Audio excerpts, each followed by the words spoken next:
Welcome to The Cynical Developer, the podcast that helps you to improve your development knowledge and career through explaining the latest and greatest in development technology and providing you with what you need to succeed as a developer.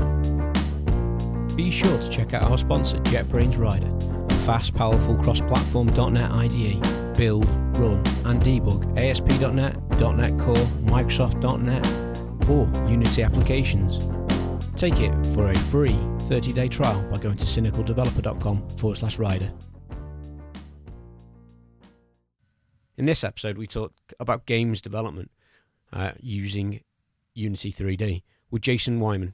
Jason is a games developer and writer who loves to teach others how to build their own games. He spent his career working on all types of games, including MMOs, PC, and mobile games.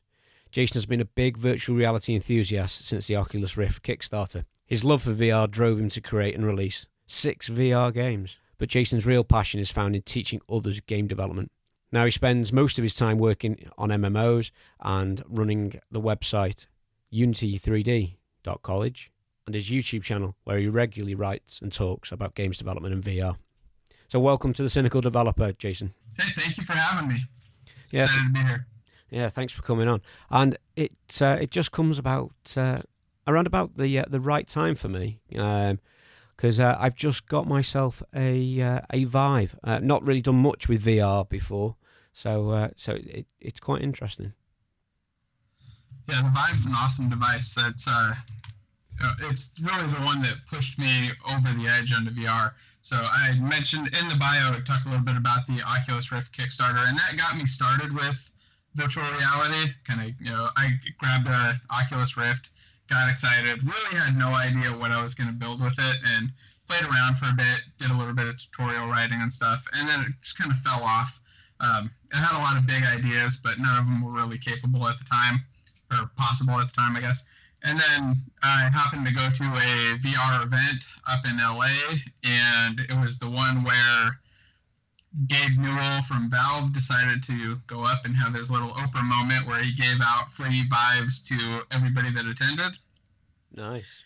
And that just kind of kicked it off for me. So I got home, a couple days later, might have been like a week later, the Vive arrived. This was before, these were developer ones. And pulled that thing out, started writing a tutorial, and when I did, my wife kept playing it. I was making like a little baseball tutorial just to show people how to develop for it in Unity. I spent a couple hours just throwing something together, and I let my wife just test it for me. She got into it, loved it, and just kind of led me all the way down the VR path. And I realized that I could make something simple that people would actually enjoy and have fun with because it was in virtual reality. It just kind of really kicked it off, and made me really love working on VR stuff. And if you try it out too, if you do a little bit of VR development yourself, you see just how fun and easy it is. Yeah. It's just before this recording, I was playing around with it. It's the first time I've got to play with it, and it was pretty cool.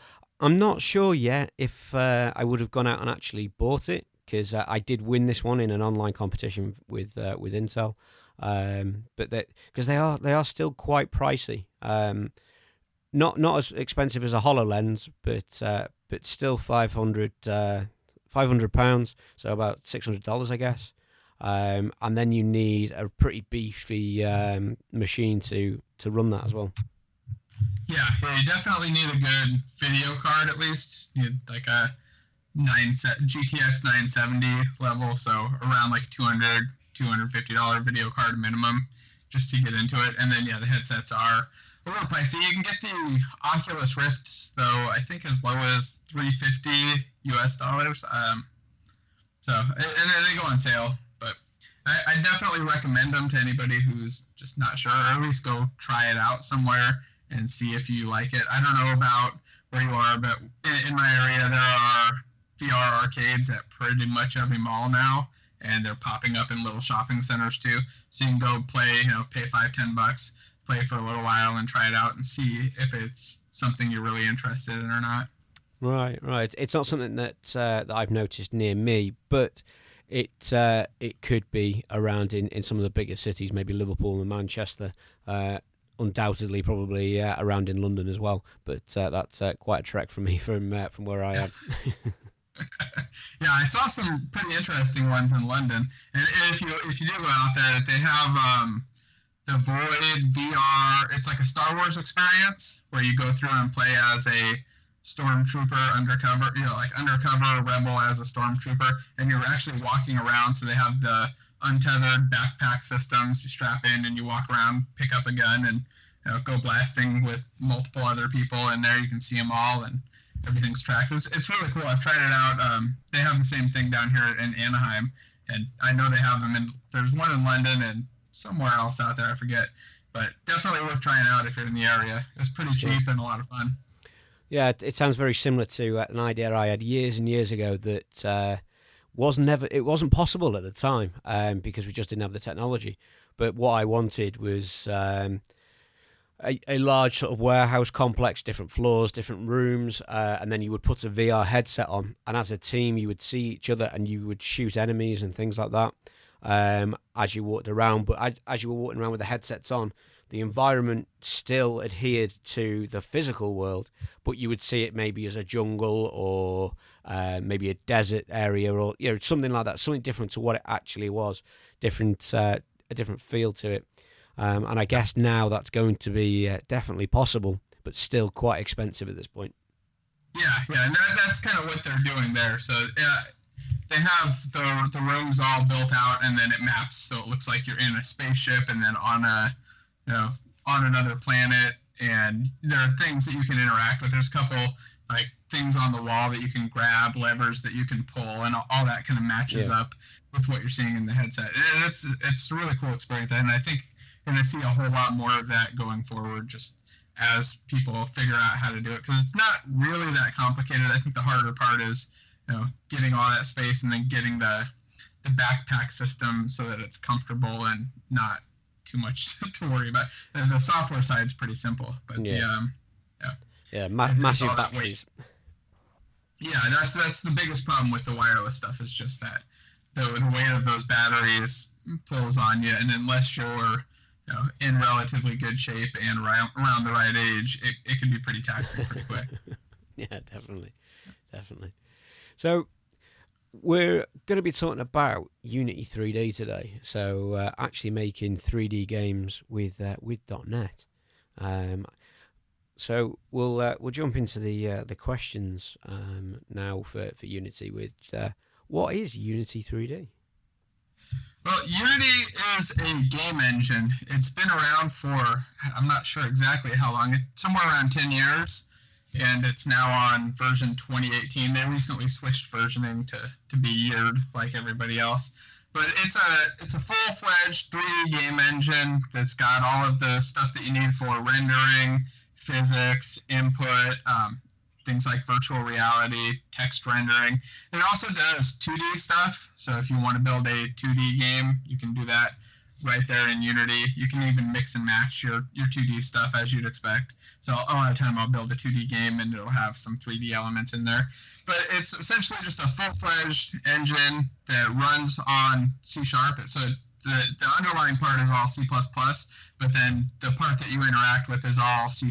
So you write these relatively simple C# scripts to manipulate existing components in the game engine, and then just kind of turn that into a game. Nice. So it keeps it really simple for people to get involved with then. Yeah, it really abstracts away all of the more tedious stuff, or all of the complicated, confusing things, and it lets you just get down to building the actual game that you want. So most of the time, you get to focus on just the gameplay specific stuff that makes the game a game, and not have to worry about the lower level stuff that every game needs, right? Like you don't have to worry about writing any custom stuff for audio so that it runs on different devices and plays your sounds right, or for rendering your objects, or even moving them. It's all really, really simple and component based. So everything in Unity is some sort of a game object. The game objects go into your scenes, and then the game objects are just comprised of a bunch of components. And those components are either your C# scripts that you write or the built-in ones, things like a mesh collider or a box collider or a rigid body that makes it move automatically with physics and interact with collisions and stuff. So you're just kind of mixing and matching those built-in components with your own scripts to build out your game. Cool. So yeah, it sounds like how I always describe being a .NET developer. It's I always call it pretend programming because a lot of things are done for us, and we basically bolt bits together. And it seems that Unity 3D is taking that ethos a little bit further as well into the games world. Because I know absolutely nothing about games development, and I've said it before on the show. But the one thing I do know about it is there's a loop. And that's it. That's as far as my my knowledge goes with games development. Yeah, and I mean, realistically, in a normal C# app, there's a loop too. It's just hidden from you. You know, WinForms or WPF, they're all doing a loop and pumping updates and events. And Unity is doing the same thing.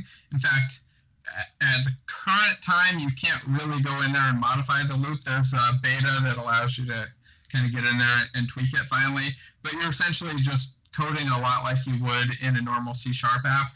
The key difference is that your game objects and your scripts will have the ability to put in an update method, and you can think of it as it's essentially like a virtual function. It's just getting called by the loop on all of your game objects that are activated, and that's about as close as you get to the actual the loop part yourself. But that's just like if you want to run some code every frame on this object, maybe it's to move the object or to flash it or change the color, whatever it is. Or it could just be like the input reading part, if you just want to check for player pressing some button or clicking a mouse or whatever.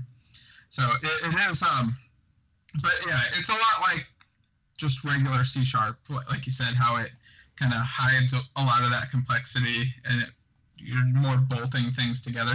Think of it a lot like if you're building a web app, you're not really dealing with the low-level web side of the requests. You're getting that entry point in your controller or something that's got the data from the post or from the query string. You're not, going in and pulling all that out of a network stream and figuring all that out. You're just doing the part that's really specific to your app, and it's kind of the same in Unity.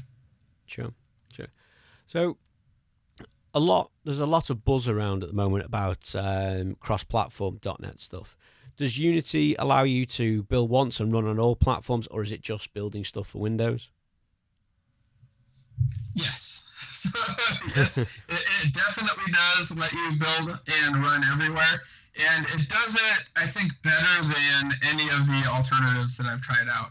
So I've played with Xamarin before and done some cross-platform web stuff before. And it always kind of works, but I always had to kind of fight with it to get it right on the other devices.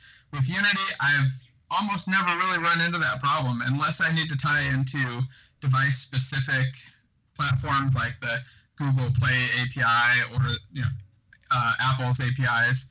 Then I really don't have to change anything, and I can build out to not just iOS and Android, but also Windows, Mac, Linux, BlackBerry, all of the consoles like Xbox, all the Xboxes, the PlayStations, the Wiis, and there's just a huge list of them. Last time I checked, there was 20, 25, maybe 30 different platforms that you could build to. Oh, WebGL is another great one. So if you want to build a web-hosted version of your game or your app, it's the one where there are occasionally little things that you have to change because they're not supported, but most of the time don't even have to change anything there. You just switch to WebGL, do a build, and it generates the whole damn project out, and it just runs online. Nice. So it's great for cross-platform stuff. I've also used it for cross-platform apps, just because you get the same thing. You're still working in C#. You're getting high-performance graphics, so you can do really high-detailed things, drop in particles and animations with no code at all, and just have it look beautiful, and then have it just run on everything with touch input. It all just kind of works. Sure. So is this used by big game developers, or is it more aimed at the indie market? Both. So it used to be that it was primarily indie games that were using it. Now it seems, from what I've seen at least, that a lot of bigger studios are starting to adopt Unity as well. But a lot of the really big studios also just tend to use their own custom engines that they've built over the years, and their teams have got tons of experience with, and they know inside and out. So it's never going to be adopted by all of the big places, but I think that's true for most engines.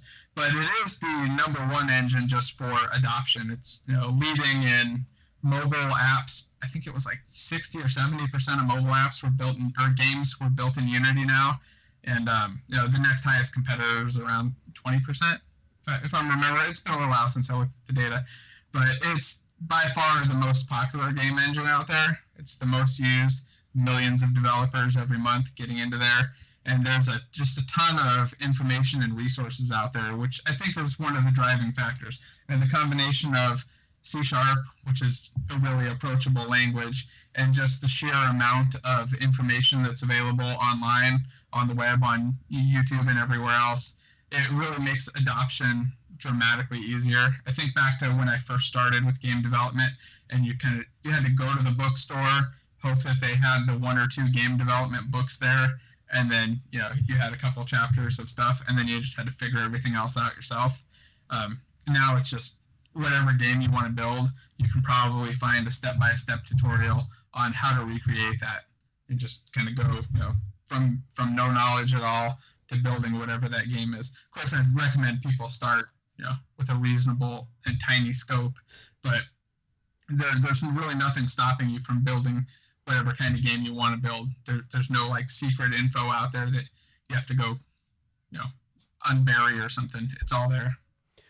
Yeah, I'm an applications developer, really, web developer and all that sort of stuff, and never really got into games development because I think when I was looking at getting into actually programming and all that sort of stuff, to write a game, you were looking at C and C++, and I sat down with a Sam's Teach Yourself C++ in 24 hours book. I think I spent an hour or so writing what felt like 1 million lines of code to just open a command prompt and print out "Hello World" in it. And after that, I was like, no, this isn't for me. So if I haven't got the patience to do that, I've definitely not got the patience to write a game. But with Unity 3D, this might be an opening for me to have a play. Yeah, that sounds like my experience too. I remember just that the amount of code that you had to write to get anything done in C and C++, and even when I was building my first game stuff a very, very long time ago, it was kind of writing out all that boilerplate stuff. And yeah, you're right. With Unity, you can just kind of dive in and skip past that. Like a lot of the code that I write is tiny. I think back to, I mentioned earlier the first VR game that I made that my wife was really into, which was like a VR baseball. It was a home run simulator. So you hit baseballs and get home runs. And that thing is, I think, maybe 300 lines of code total. Right. Okay. It's like the amount that you have to do and write is just tiny.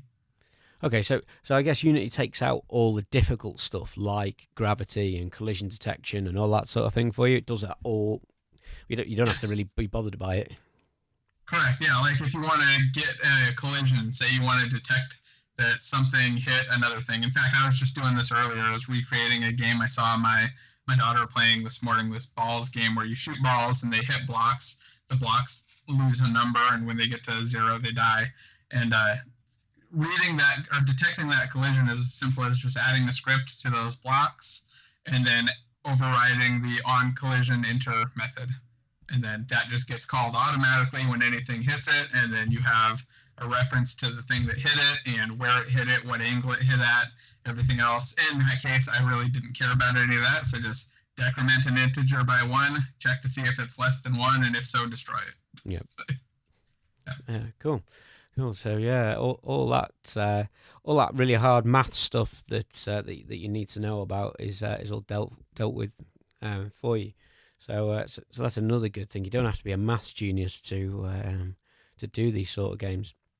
Not at all. Yeah, that's one big misconception I've seen too. Is a lot of people think that you need to really, really know 3D math. And it can help if you know a lot of 3D math, but it's certainly not a requirement. Like, my 3D math skills are still pretty bad, and I've taken people through teaching them how to develop games who've never even seen any 3D math at all. They know how to multiply a vector by a number, and that's about it. And they're just doing that by putting the little star there. Yeah. So yeah, you don't really need any. As long as you can do addition, subtraction, and multiplication, you can do pretty much the majority of game development. All right. Okay. Cool.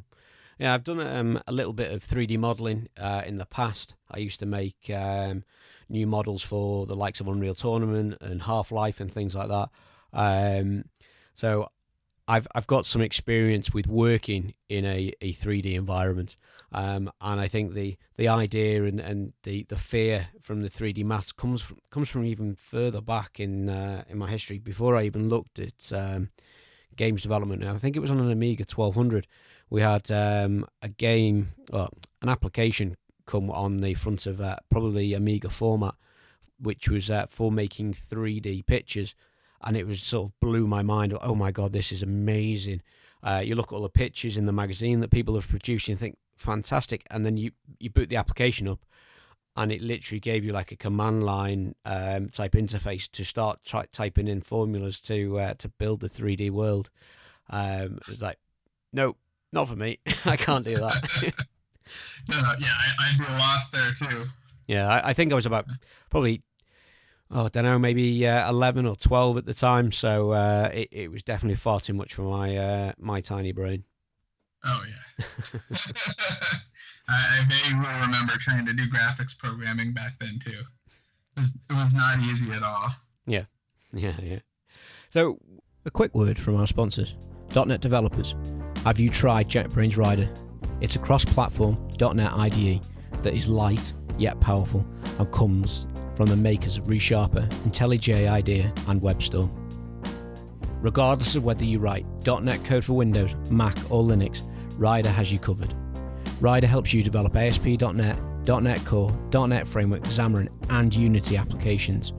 Most of the languages used in .NET development are supported from C#, VB.NET, F# and XAML to ASP.NET, Razor syntax, JavaScript, TypeScript and all the other essential front-end goodness.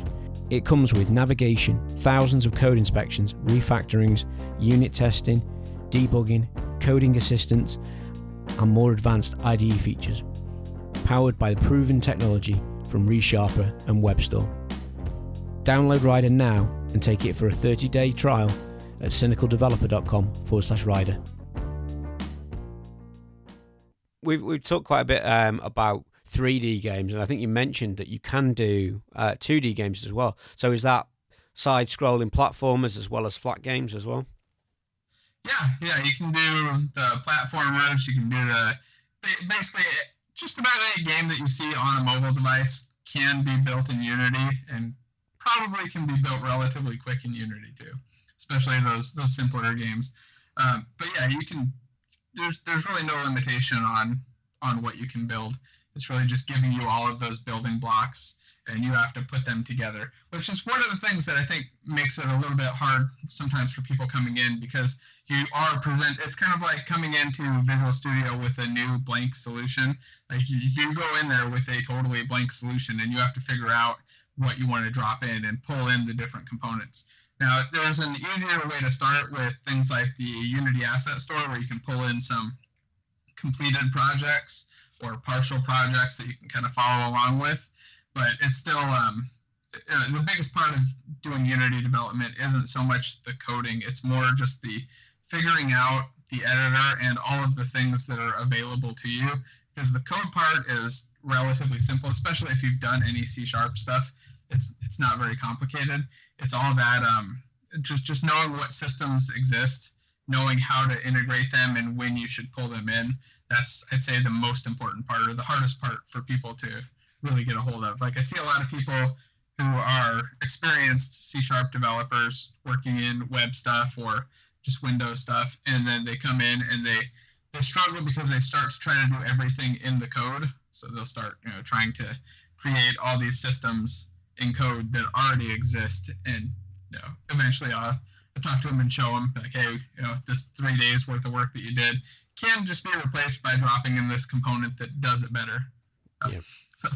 Yeah, I think it's something that we take for granted once you get to a certain point in your developer career, is that you would sit there, like you said, with a blank solution, and I might say, oh, I need to make a website, I need to make maybe an API. I just go, right, let's go, here's a class, there's this is this library I need to pull in, I need to do this, right, I need this part of the framework, I want this third-party library, and boom, it's done in 10 minutes. And then we sit down to maybe look at something that's completely different, like games development, and then you start thinking that maybe you've got to recreate the whole entire universe because you don't know what's out there, and it's all about that knowledge of what's available to harness already.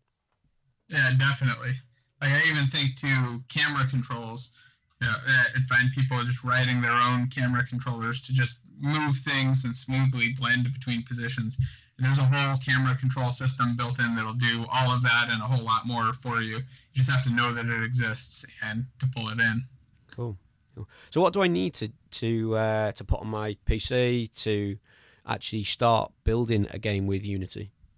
You just have to download the engine. Just go to unity3d.com/downloads, I think it is, and grab it. It'll work on Windows and Mac, and you may even be able to run the editor on Linux, but I wouldn't do that. But yeah, you just grab it, install it, and start up a new project. So, as soon as you launch it, you'll get a new project. You can also download a lot of sample projects, like I said, and just take a look. But I would recommend just grabbing it, come up with a really simple idea of a game that you want to make, like a really easy game to clone, and then shrink that down even further, and then just find a tutorial or two on how to build that game. It'll probably walk you right through it. One of the ones that I like to take people through, I have up on my site, is just a Flappy Bird clone. So just build Flappy Bird, because it's a pretty simple game. If you think about like the actual concepts and the code there, all you're really doing is checking to see if they touched the screen anywhere, and if they did, you add some force upward on your little bird, and then other than that, you move some pipes from the right to the left and check for collisions and kill the player if they hit. And that's the entirety of the game. That's one of those games that you can build in like 30, 40 lines of code. Right. Okay. It's that simple. Yep. Nice. It's amazingly simple, and it's a lot of it too is just figuring out the little tricks on how these games work. Because a lot of them seem a lot more complicated than they are, and in game development in general, tend to use a lot of little tricks to make things look and feel totally different than they're actually coded. Yeah. The code will be really, really simple, and then there's some little animation there that makes it look fancy. Because we're talking in a recent post, it was on Facebook, about turning a car, so a car racing game, how to get it to do more realistic physics with the tilting stuff, so that it would tilt and then turn right. And everybody that came there was like, yeah, the solution is just turn normal and then just rotate the car separate of that and make it look like it, because nobody's going to notice the difference, right? Yeah. You're not really in a car. It just has to kind of look realistic. You don't have to do realistic physics. Sure. So, we've talked about doing some of the code in Visual Studio. Is it all within Visual Studio, or is there like a Unity IDE that you have to use separately to do some of the graphical stuff? Oh, yeah. It's mostly in the Unity editor. So it's got its full IDE. Think of it a lot like 3D Studio Max or Maya or something else, but a little bit less confusing. It's really only got like 3 or 4 key parts. It's got like a project view, which is really just a folder structure mapping of your project. So when you create a Unity project, it creates an assets folder, and then that assets folder is essentially like your solution in Visual Studio. It's got all of the folders, all of the scripts, all of the art assets, the audio files and everything else are all in there. So you can see all of that in the what's called the project view. And then by default, it's on the left. There's a hierarchy view, which shows everything that's in your scene. And a scene is kind of like a level. It's like a document where all the stuff for a level is saved. So it saves it into I think it's a .unity file, but it's just a scene with information about all the objects in the scene, where they are, what values you've set on them. And then on the other side, you'll have an inspector where you can click on any of your game objects that are in that scene hierarchy, and then see the different properties there and edit them, add components to them. And that scene part too, the hierarchy is all, it's like a tree view. So you have objects with children, and those objects can have children, and so on. So you can, I usually build mine out as more like a folder structure at first. I have some top level folders and then the stuff underneath it. But it's really, it's just a collection of all those game objects. And then you'll have like a visual scene view where you can see all those objects in there and move them around, rotate them, scale them, and adjust them. And then the last one is the game view, which really just shows what your in-game camera is going to show to the players. So you can get a preview of what the player would see as you're moving things around and working on it. Cool. It's quite a thorough idea, and it's got everything in it. But I think one big fear for a lot of developers out there is the fact that they haven't got the graphical skills. Now, I'm sort of lucky in the fact that in a previous life I was a graphic designer. As I've already said, I did a few 3D modeling things.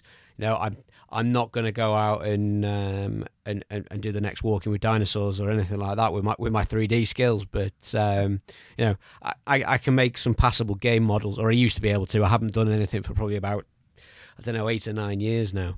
But the people out there that are listening, they probably haven't got these skills at all. Do they need that skill set to be able to build a game? Not at all.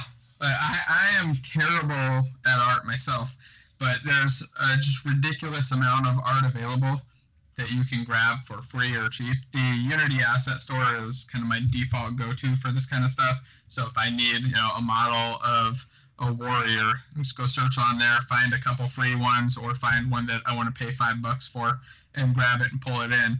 Now, the only issue that you run into with using a lot of paid art is, eventually, if you want to have a really good, solid art style, that's a little bit hard to do when you're pulling in stuff from everywhere. But if you're just learning or just building a game and not too worried about the art-specific stuff, you really don't have to have any art skills at all, or even know anybody that has art skills. You can just start grabbing the free stuff or the cheaply paid stuff and just pull it in and build your projects. In fact, most of the games that I've done, that's exactly what I did. Sometimes I'll have one or two pieces that I need custom made for the game, but in general, it's just all, stock art. I think back again, like to that baseball game, I had a friend custom make me a set of bats just so I could have some cool looking bats. Yep. But other than that, everything was just stuff I bought online, baseball stadiums, balls, fireworks, all that kind of stuff. I just grabbed it either free or a couple bucks on the asset store or on sites like Turbo Squid. Yeah, cool. So you're talking there about free and paid for stuff. Is there a price around Unity at all? So if you're not making more than $100,000 a year off your Unity stuff, you can use the free version. It's totally free, indefinitely, no royalties, nothing like that. The only thing that you lose on the free version now is that it puts a made with Unity splash screen. So you'll see that splash screen and you can't get rid of it. So if you see a game that says made with Unity, it was probably done in the free version. But other than that, you don't really have to pay for anything. If you get over that point, there's a $35 a month plan that I think covers you up until you're making $1 million a year. And then it gets a little bit pricier, but it's like $125 or something a month. It's definitely not pricey, especially given the constraint that you're making $1 million or more a year. Yeah. If you're bringing in that sort of money from a couple of games, then it's going to be one of the least of your worries, isn't it? Just to pay out a couple of $100. Exactly. Yeah. And then there are no royalties either. So if you release the game, all the money from the game is yours. All right. Okay. So even the art packs, if you happen to buy a graphic and use that, there's no royalties to be paid on any of them either. Correct. Yeah, that's one of the requirements for putting the stuff on the asset store. It has to be licensed like that so that you can use it in any game. And a lot of those assets, if you start to get into the Unity asset store, you may start to even recognize things from games that you've played in the past, especially if you play a lot of indie games. And they notice, like, Yeah. I recognize that zombie. Isn't that Cameoed in another game. exactly? Yep. Cool. So, like I said before, I don't really know a lot about games. I have made one game in the past, which was a shooting game in Flash. It was an M&M based game, as in the wrapper, not the candy. And Vicodin pills chased along the screen, different sizes, different speeds, and you would shoot them with a crosshair. But if we completely ignore that, and say that I've never developed anything, how accessible is Unity 3D for me to pick up and actually run with? Is it accessible to beginners, or do you have to have some sort of understanding of game design fundamentals?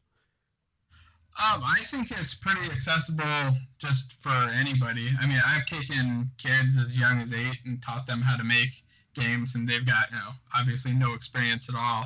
And then once they hit like that 10 or 12-year-old range, they can actually start really understanding the code and what they're doing in there and building out some pretty simple but pretty interesting games. I mean, I've seen quite a few kids that built pretty awesome things just in Unity as one of their first projects. But then I've also, like, just recently, was it like maybe 2 months ago, I was teaching my buddy Josh how to make some games, and he'd never done any game development in the past. He's done a little bit of PHP stuff, but doesn't work in software full time. It's not his job. He just did a little bit a long time ago for his gaming clan. But anyway, took him through, and we actually got started because I got him interested in it, building a life counter for a card game that he wanted to make. So he wanted to make a life counter for it, and I was like, oh yeah, let me show you how to do that. We can do that in like an hour. And I ran him through that process, and it really got him excited, and he wanted to build a game. So spent another like 2 hours with him, just kind of showing him the basics, and he built a pretty cool little third-person shooter where you run around, shoot zombies, throw grenades, and he figured it out, I'd say, like 85% on his own, just asking questions when he got stuck. The main thing I was doing is just kind of guiding him towards the right things to use, like the camera controller to use. Like, hey, go try this one, set it up this way, and you're good. You don't have to do anything else. And then he did all of the gameplay logic, picking out the art and the controls and all the rest of the stuff. So it's a very approachable. If you have any interest in game development at all, you should be able to get in there and have something up and playable in a weekend that you can, deploy to your phone and build and run, share with people and all that. It may not be the most amazing game, but you should definitely be able to get something up and running it in a weekend or less. Oh, right. Okay. Well, that's good to know, because I do keep talking about this project that I've been working on for I don't know how many years now. Bit like a virtual pet. I always refer to it as artificial life game. And I'm working fundamentally on the back end code, so all the genetic side to the creatures that exist in the game. So the genetics, they dictate the gender of the creature, its maximum age, its current hunger, or how hungry it gets, how quickly, and things like that, and what size it will grow to. But I haven't got any real UI on it at all.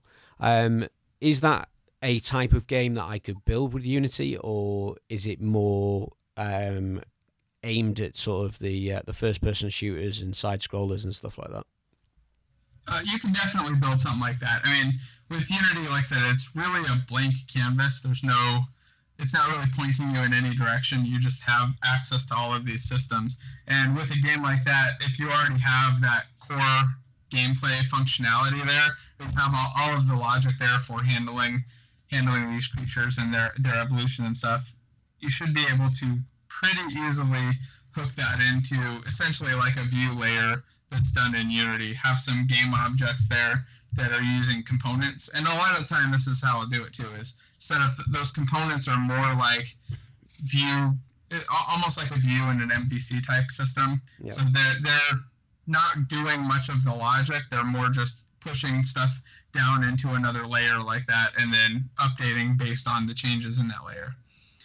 And you could yeah, you can really, I think, easily turn that, that core system that you have into a beautiful visual game. It wouldn't take a whole lot, I don't think. Cool. I'll have to have a look into that. I'm currently rewriting it yet again, but I did have I had the breeding mechanisms all sorted so that it would take the genetics from a male and female, or the paternal and the maternal creature, and it would give you an offspring based on it. It was able to give you all the possible combinations, or it would randomly pick one. So all that sort of stuff is done with it. It was just putting something on the front of it. And I guess the way that this works, you could even start it off that you've got some coloured blocks that move around, and those coloured blocks get together and make more coloured blocks, and then once you've got the basics done, you can then change that out for proper 3D models with animations in and stuff like that.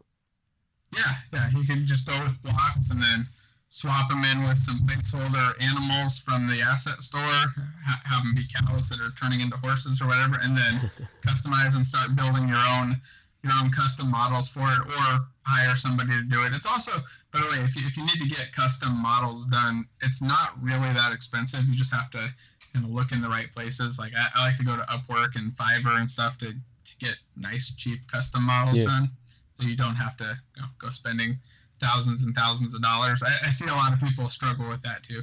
Just kind of wanted to bring it up. If you're getting into it, don't blow a huge budget on getting custom art. You can get it relatively cheap. Yeah, and I think that's where I'd get this to. I think I'd do all the programming side of it, and then I would sit down with one of the 3D packages like 3D Studio Max again, and go, right, how does this work? Because if anybody's looked at the Visual Studio IDE and you think that's complicated, that's nothing. That is like looking at Notepad compared to looking at 3D Studio Max. Definitely, yeah. That stuff, I just get lost in there too. Like I can barely navigate the basics, so I just outsource that stuff and find somebody who's not only quick but gonna make it much prettier than I am. Yeah, and a huge savings. I find a lot of people struggle with that, or they try to do things that are just much better to be outsourced, like things way outside their skill set. Yeah. I used to know all the shortcuts and things within 3D Studio Max, and I say I haven't done it for a long time. And I opened up some 3DS files in it probably a couple of months ago when I was looking at 3D printing things, and I couldn't even produce the most basic of models. So I think I probably will end up going down the route of hiring somebody from somewhere like Fiverr to produce something for me. Yeah, and you just, with your game, just get the thing super modular. They can just make it so that you can swap on and off different pieces, and you may be able to just build your creatures from that, just combinations of different pieces based on whatever the system generates. Yeah, that's a nice twist to it, that as well. Yeah, didn't think about doing that, but yeah. So there's another thing for me to add into it. So this is a loaded question, really. Now is do you have any suggestions where the listeners can go and find out more about Unity 3D and start learning how to use it? Yes. Yeah, I mean, of course, I always recommend just hitting up my site at unity3d.college. Like I said, I've got a good tutorial on there that will take you through the real basics of building a Flappy Bird clone. But I also have been really pushing the YouTube side, just trying to do these tutorials to guide people. I just did one maybe a week ago, Unity for Beginners, that kind of goes through step by step, or all of the different parts of the editor and how to create like just your first game object, add a component to it, and see it doing something. So I recommend something like that. There's also a lot of good tutorials just on the Unity site. I like those a lot too, but I recommend mine over them just because I think they're a little bit better. But like I said, there's a ton of content out there. But yeah, definitely hit up the site, unity3d.college, and just check it out. Go through the Flappy Bird tutorial first. I think it's a really good place to just get started and build a simple game. And then at the end of it, you can just deploy it out to whatever device you have. If you got an Android phone, super simple. If you have an iPhone and you're set up as a developer, you can deploy, you're good too. Awesome. Yeah, so I will include some links in the show notes to Jason's website, to his YouTube channel, to his Twitter, so you can actually go and stalk him online and go and learn how to do game development from him. I'm going to have to add a few more hours into the day somewhere, somehow, to go and have a play with it, but it's actually got me quite excited about it, because I've been and looked at it a few times and then just put it off and thought, no, it's probably too complicated and I haven't got the time to learn it. But from speaking to you this evening, it looks like it's going to be not as daunting as what I thought it would be. Yeah, I think you'll really enjoy it. And if you or any of the listeners just have any questions or problems while you're trying to figure it out, feel free to just shoot me an email. It's just jason@unity3d.college. I get a bunch of them every day, and I try to answer them as quick as possible and just kind of help people get through that process of getting set up. Fantastic. Thank you for that. And thank you to everybody for listening on this. Thank you again, Jason, for coming on and talking to us today. Yeah, thanks again for having me. It was fun. Yeah, and maybe again in the future, once I've produced something, you can come on and critique it and tell me how bad it is. Hey, that'd be awesome. Yeah, I love that. I actually do weekly code reviews where people just submit their projects and I just review them on YouTube. Just go through the code and tear them apart. Try to be nice about it and just give some tips on how to make things better or simpler. Oh, fantastic! If I do get round to actually completing this project at some point in the next sort of 20 years or so, then I will submit it to you. That'd be awesome. Yeah. So again, thanks for coming on. Thank you to everyone out there for listening to The Cynical Developer. I'm James Stoddart, and you've been listening to Jason Weimann talking about Unity 3D. Be sure to check out our sponsor, JetBrains Rider, a fast, powerful cross-platform .NET IDE. Build, run, and debug ASP.NET, .NET Core, Microsoft.NET, or Unity applications. Take it for a free 30-day trial by going to cynicaldeveloper.com/rider.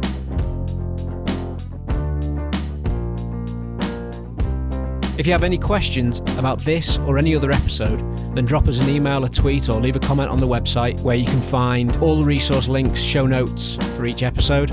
And if you enjoy this episode, please leave a review on your favourite podcast platform, iTunes, Stitcher, whatever it is, and help The Cynical Developer to reach more developers around the globe.